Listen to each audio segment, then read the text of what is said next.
This is not the place for high school graduates. If you understand, get out. John, the manager, yelled in a loud voice during the new CEO's welcome party. I get it. I'll go, I firmly said. Then one of the men came up. Why does the new manager not have a seat? Who is he, in your opinion? What? John screamed crazily when the new CEO showed up. Michael Sock is my name. This year, I turned 41. I had a comfortable childhood with my parents and my brother, who was 10 years my junior. My dad frequently spent the night at work since he was a workaholic.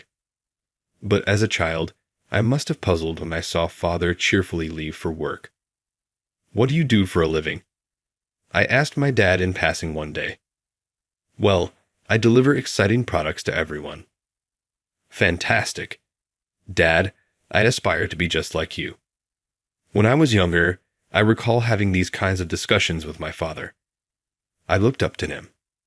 Typical days include going to school, returning home to talk to my mother, and waiting for my dad and brother to arrive. Back then, I believed they would go on forever. But during my first year of high school, everything changed. An automobile accident happened to my parents. In the hospital where she was brought, my mother died. Despite surviving, my dad had to resign from his job due to a lower body disability. My dad began using a wheelchair after that, and life got challenging. After high school, I had to go from finishing my studies to working in order to provide for my family. Don't you want to go to college, Michael? You're still a child. Don't stress over money. At the moment, I'm not really sure what I want to do. I'm thinking of finding a job since I want to provide for our family. My brother was just 7 years old at the time, and I was 18. I worked hard at my career and took on the responsibility of taking care of my dad. But my dad's illness didn't get better, and things remained dire. My brother's health kept becoming worse, yet I still found time to accompany him to see our dad. My father died a year later. I caressed my brother's head while fighting back tears. I decided to shield my brother after witnessing his tears. We moved in with our grandparents after they took us in. But because of their age, I couldn't burden them. I was better able to care for my brother than other children my age because I had handled domestic duties from an early age. As a teenager, I had no idea how much it would cost to raise my younger brother, even if my parents had left some money. I therefore made the decision to make my own money to support us and conserve the inheritance as much as possible. I worked diligently every day at a plant within commuting distance of my home, even after my dad passed away. Thankfully, I never felt inadequate about my educational background because there were other employees in the organization who were only high school graduates.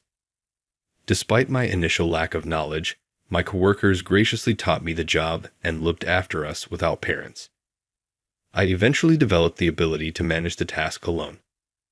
As I produced various products, ideas started popping up in my mind. It would be nice to have such a product. Maybe changing the shape here would make it easier to handle. I would jot these ideas down in a notebook and look back at them, imagining how I would feel if these products actually came to market. The thought of my product reaching someone else always excited me.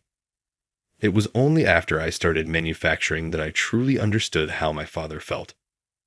I was able to successfully see my brother through college. As for me, my job got on track, and I had been living a carefree, solitary life, feeling fulfilled without any particular complaints. Since joining the company last year, my work at the factory was recognized, and I was transferred to the headquarters this year. However, at the headquarters, I've encountered my first real challenge in this company. Hey, are you really a high school graduate? Yes, I am. You, a high school graduate? That's just dead weight.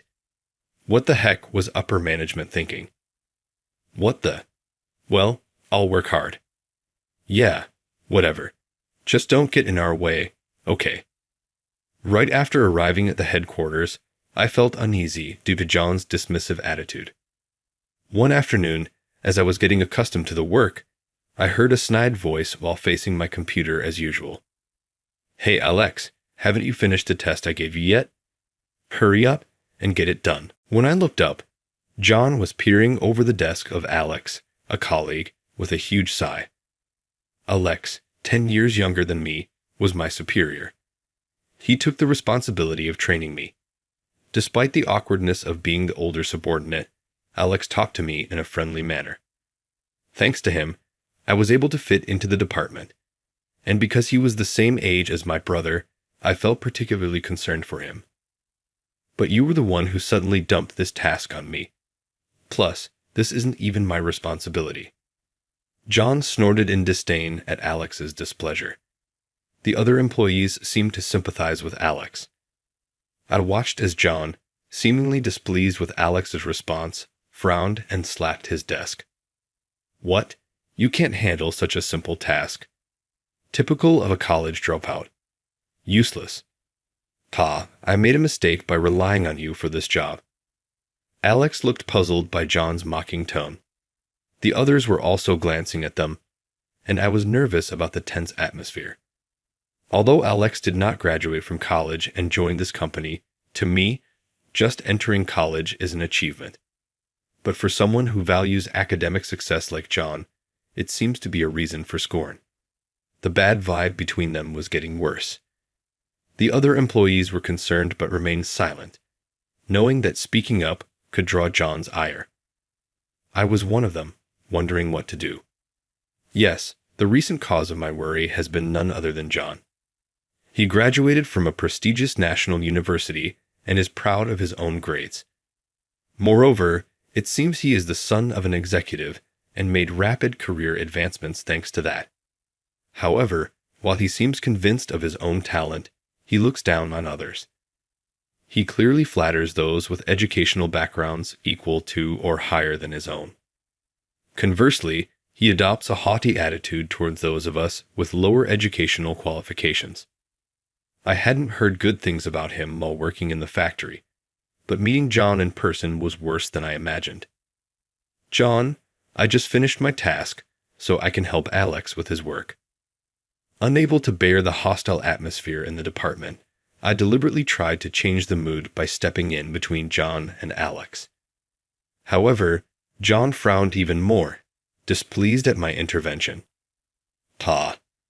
From a college dropout to a high school graduate? Isn't that even worse? Don't we have anyone more competent? Am I not capable enough? What can a high school graduate like you do? When low education people gather, their capabilities are limited." I wanted to resolve things peacefully, but it seemed John really disliked me intervening in the conversation. He pointed at me and continued with his biting remarks.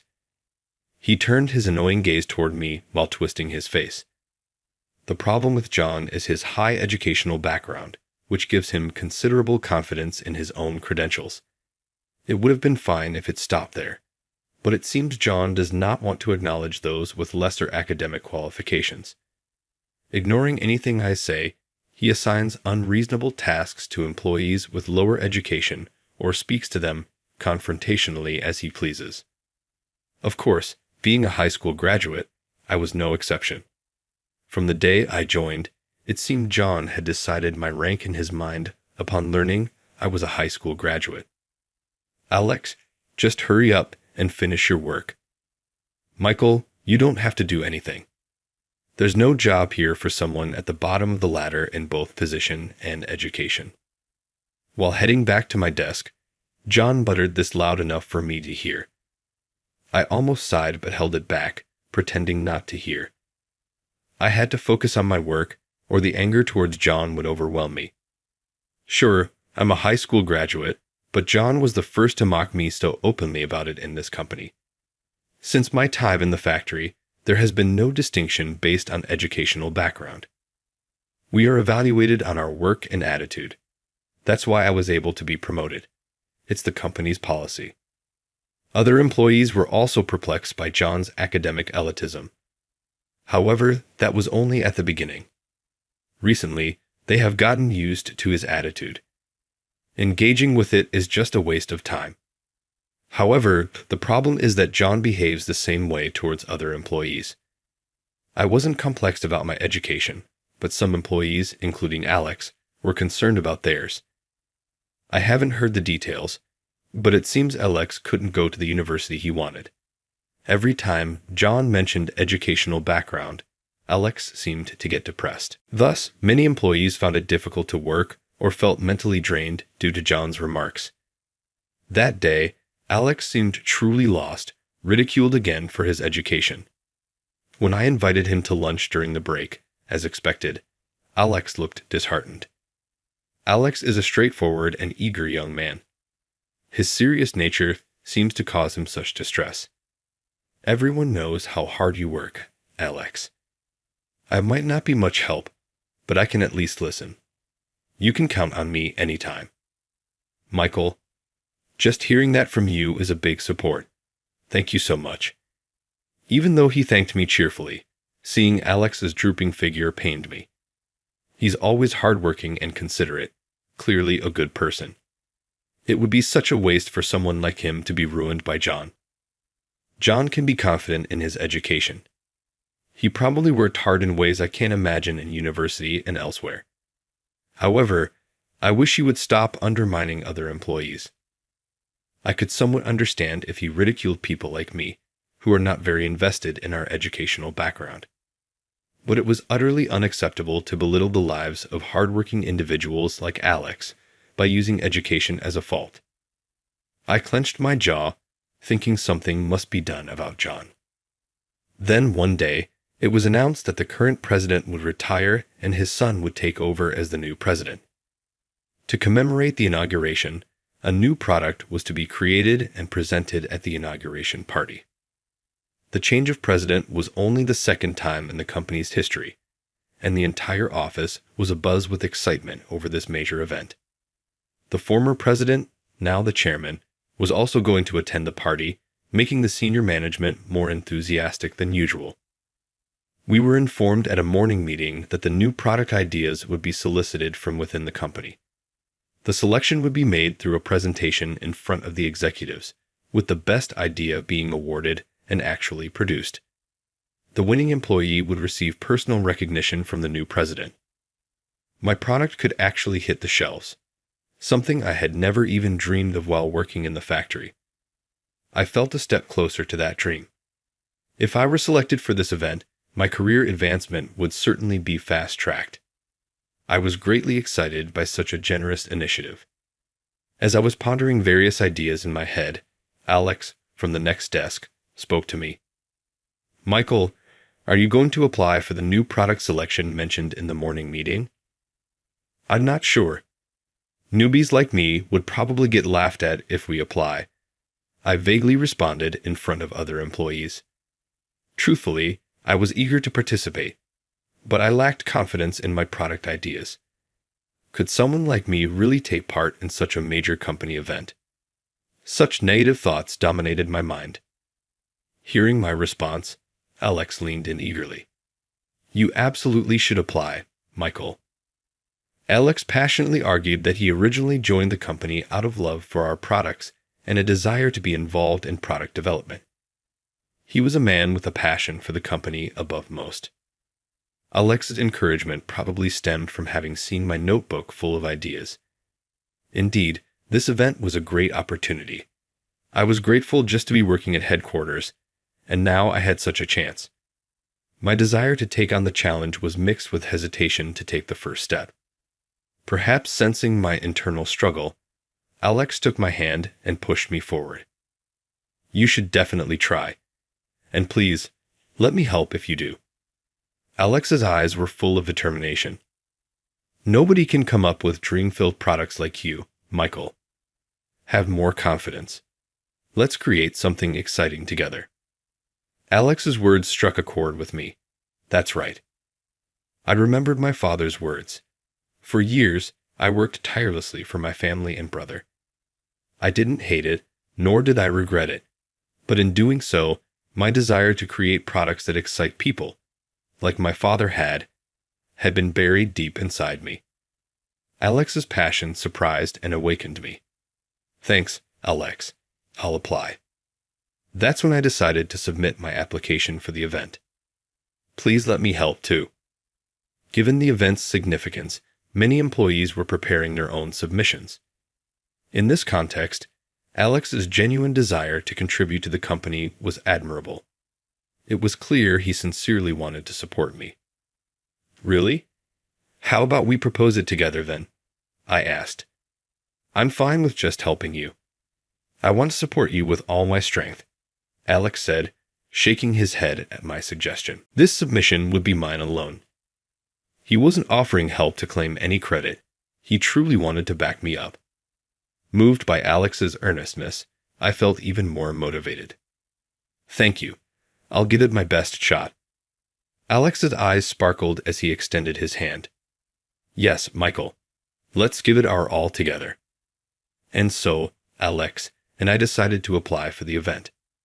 The selection was a month away. The chosen employee would be recognized at the new president's inauguration party the following week. Music. Between regular duties, we busied ourselves with preparing the presentation and creating materials for the new product. My work hours were extended due to the increased workload, but I found the experience enjoyable. We exchanged opinions, debating back and forth about what could work and what might not. There were times when I worried about my stamina due to my age, but I would think of my father and motivate myself. Most importantly, Alex was always there, working hard beside me. I couldn't afford to give up. Whenever I felt doubtful, thinking, am I good enough? Alex was there to encourage me. Watching him tirelessly work on the materials, rubbing his sleepy eyes, my desire for our product to be on the shelves grew even stronger. The employees in our department were all supportive of our efforts. Some even brought us snacks during overtime or offered advice, making me feel the warmth of the people around us. However, not everyone was supportive. Some were clearly envious. Already useless, and now doing unnecessary things. Can't you do something actually useful for the company?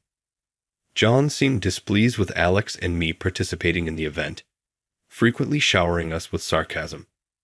He even increased our workload, seemingly to disrupt our presentation preparations. Despite this, we managed to get by with the help of our colleagues.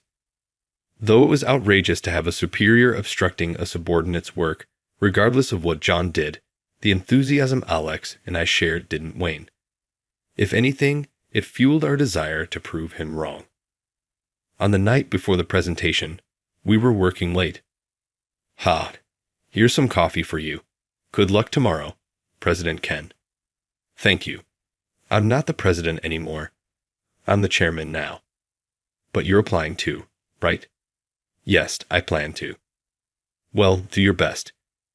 While Alex and I were making final checks at the office, the chairman himself came with coffee. Even then, he visited the company, showing care for us employees, offering drinks even to regular staff who were working late like us. The chairman patted my shoulder with a smile and left the room. The next day, the selection meeting took place. Including me, there were over a dozen applicants. Alex came to support me as an audience member, and surprisingly, John was also present.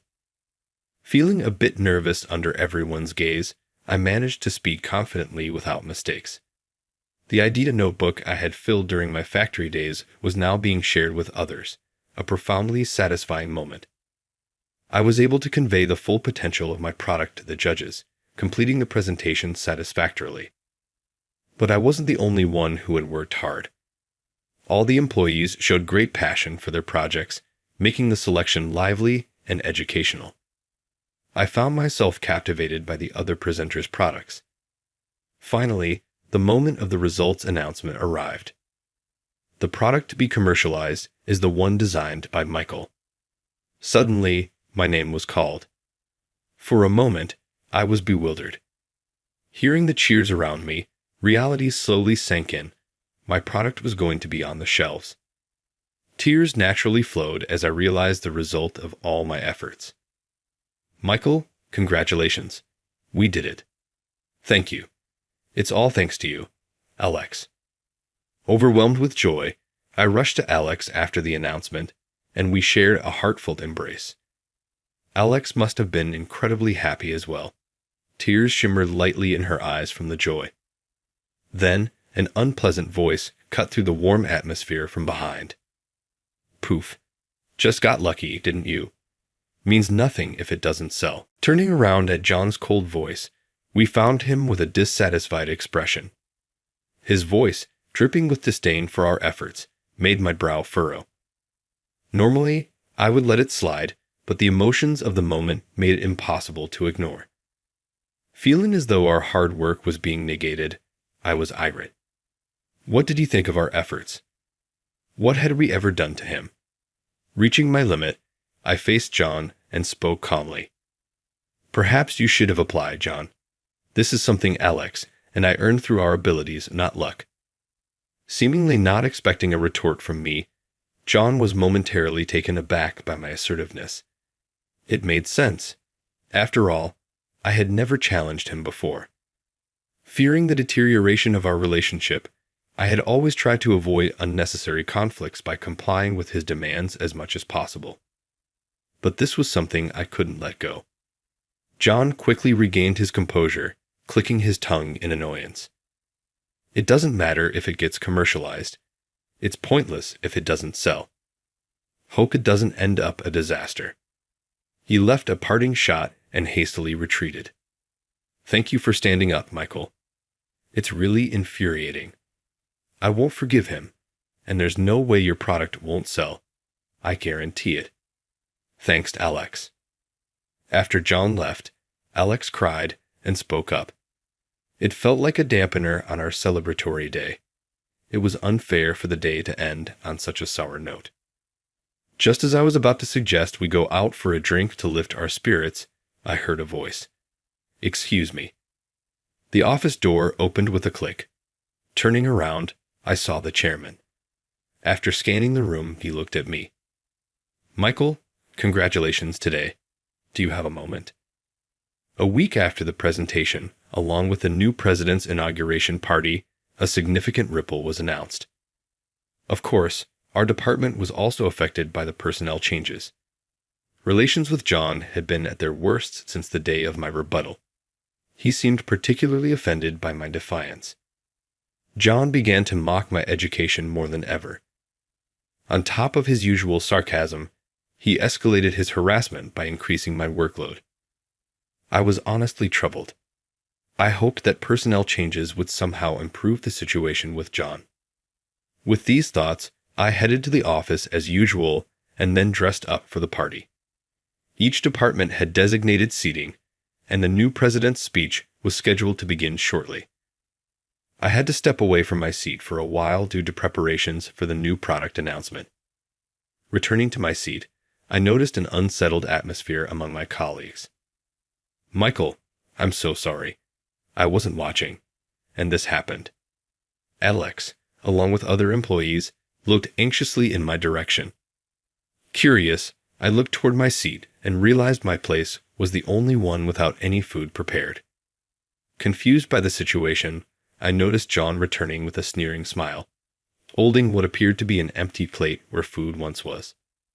Hey, John, what are you doing? I asked him as I approached quickly and raised my voice. However, he shrugged off my hand and looked at me with his usual smug expression. A high school graduate like you doesn't belong here. Got it? Now get out. His outburst surprised Alex beside me, whose eyes widened. John, seeming pleased with this reaction, confidently pointed at me. There's no place here for a high school graduate like you. You'll just dumb us down. You're fired. Noticing his slightly flushed face, I realized he was drunk. His words left me open-mouthed, not because I took them seriously, but out of astonishment. I doubted John had the authority to fire anyone. He must have been speaking out of momentary emotion, and he was under a significant misapprehension. Understood. I'll leave, I said firmly. At that moment, a man approached. Why is there no seat for the new manager? Who do you think he is? The commotion had apparently attracted attention. The new president approached, then surveyed the scene, spotting John and finally fixing his gaze on me. "It's been a while, Manager Michael. I was surprised to hear you were being awarded. It's all thanks to Alex."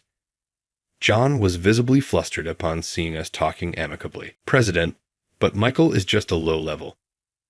"What are you talking about? This man is the son of the company's founder and the first president," the new president clarified, causing a ripple of shock among the employees. John gaped in disbelief. "Well, the impressive one was my father, not me. I'm just another employee." "But you're a high school graduate." "Michael is the chairman's nephew." I didn't know that." "Of course you didn't," the president replied. "It was a fact known only to a few in upper management. And obviously, Michael earned this project through his and Alex's combined efforts and skills." John was left mumbling, dumbfounded. In reality, the company's founder was my late father. After his death, his brother, the current chairman, took over. The new president is the chairman's son, my cousin. When I decided to work after high school, I begged my father to let me work in his company. "All right, I'm proud of my employees. They will surely welcome you," he said. In exchange for getting a job, I made a promise to my father. "Remember, never reveal you're my son. Succeed on your own merit." At the time, I didn't fully grasp his words, but now I understand. Being granted status or power without the requisite abilities can lead to arrogance and a forgetfulness to strive. My father didn't want me to become that kind of person. Thanks to this, I was able to climb the ranks on my own merit. Achieving results in the company my father built felt incredibly satisfying. The chairman had often suggested I work at the headquarters, but I always declined. I wanted to achieve results based on my own abilities, not through my father's or uncle's influence. With Alex's help, I was able to win an award within the company based on my own merits. What the heck? How can a low-educated guy like you be above me? That's just not right. John couldn't believe he was now beneath me in rank. He was shaking, and his lips quivered with agitation. However, Alex raised his eyebrows sternly in response. "It doesn't matter who's above or below. What's important is character, something you seem to lack, doesn't it?" The new president continued, "Michael has dedicated himself to this company tirelessly. He is well respected and trusted by his subordinates. Therefore, it has been decided that he will be the new head of the product planning department through this change." "Are you protecting this guy, President?" John lashed out. "He's just a high school graduate and a disappointment. And I am the head of the product planning department. You will be moving to the inspection department," the president declared. John, unable to accept the personnel change, lashed out again. He couldn't bear the thought of someone he deemed inferior taking over his position. The inspection department was considered a sideline in our company, a demotion from the fast track. This is unacceptable. Why me? I had felt the same way when I first heard about this from the chairman. I thought I had been sincerely dedicated to my work, but never imagined I would be chosen as a manager.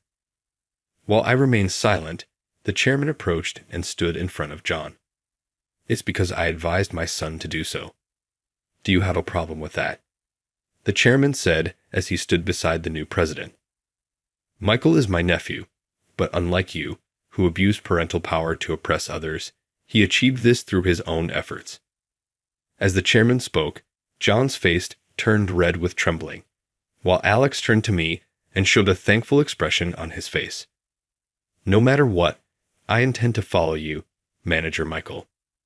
His words warmed my heart. The other employees, having witnessed the entire scene, erupted into applause. Throughout my life, I felt I was always the one supporting others. Somehow, I convinced myself that was my role, even in my own life, and I had given up on my dreams. Maybe somewhere deep down, I was also concerned about my educational background. But now, being recognized and blessed with warm words, I realized many people had been watching me. John, even after hearing these voices, do you still think he is not fit to be a manager? As the new president questioned him, John was left speechless. Congratulations on your appointment, Michael. I look forward to your future contributions. With the chairman's voice, the room filled with applause once again. Afterward, John left the company. There was no formal dismissal. It seemed he lost his will to continue after being outranked by someone he deemed inferior. Staying would have only meant facing disdain and discomfort at work. Despite his attempts to find new employment, John's history of looking down on others based on their education led to failed relationships and short-lived jobs. Now, it seems he is being supported by his parents and has withdrawn to his home. As for me, I was promoted to manager, and though busy, I'm living fulfilling days. Michael, how about a drink tonight? Sure, I'm in. Now, I am working diligently with my team, including Alex, to create better products. People notice our efforts. We are all busy working to introduce our new products to the world. This happiness is not solely my own achievement. Just as I have been there for others, there are those who have supported me. I aim to continue producing products that excite many people, without arrogance and with humility in my new role.